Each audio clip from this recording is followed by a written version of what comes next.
Ақпараттандыру объектілерінің өмірлік циклдері туралы айтатын болсақ, бірінші кезең ол ақпараттандыру объектісін әзірлеу, тәжірибелік пайдалану, өндіру.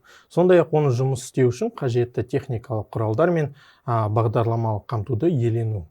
Немесе мүліктік жалдауға, жалға беруге бағытталған ұйымдастырушылық және техникалық іс-шаралар кешенін құру. Яғни оларды іске асыру болып табылады.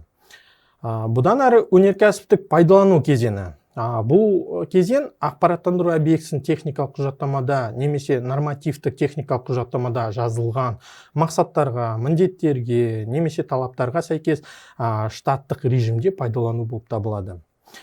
Одан кейінгі даму кезеңі, даму циклы. Яғни қосымша функционалдық талаптарды іске асыру, сондай-ақ оны жұмыс істеуін оңтайландыру, немесе функционалын кеңейту мақсатында өнеркәсіптік пайдалануға енгізілген ақпараттандыру объектісін жаңғырту жөніндегі іс-шаралар кешені болып табылады.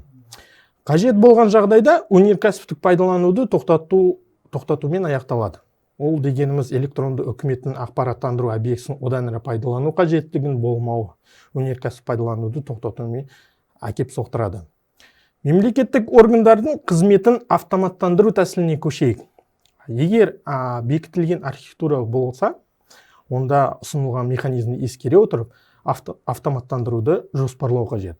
Егер бекітілген архитектура болмаса, онда алдымен IT нарығында жоспарланған қызметті автоматтандыру кезеңін талқылау, содан кейін қызметті автоматтандыру қажеттілігі туралы уәкілетті органмен келісу қажет етіледі.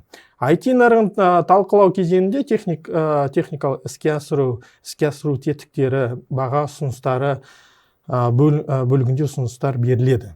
Қазақстан Республикасы бюджеттік кодексіне сәйкес ақпараттандыру объектілерін құру тетіктеріне ол бюджеттік инвестициялық жобалар, ақпараттандырудың сервистік моделі және мемлекеттік жекешелік әріптестік базасында ақпараттандырудың сервистік модельдері жатады. Назарларыңызға рахмет.